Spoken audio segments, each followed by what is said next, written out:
Umuugong sa social media ang rigudon na naman sa Senado. Ang papalit umano kay Senate President Tito Soto, si Senate Minority Leader Alan Peter Cayetano.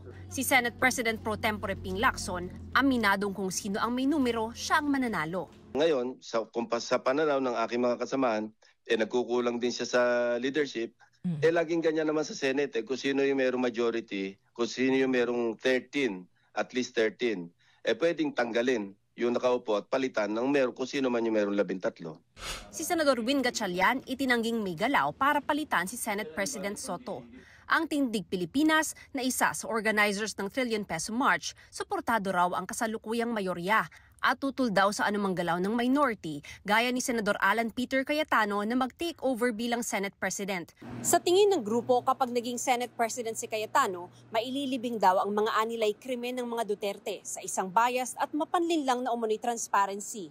Hinihingan pa namin ng tugon dito si Cayetano at ang Senate minority. May ibang leadership change na mungkahi si Cayetano.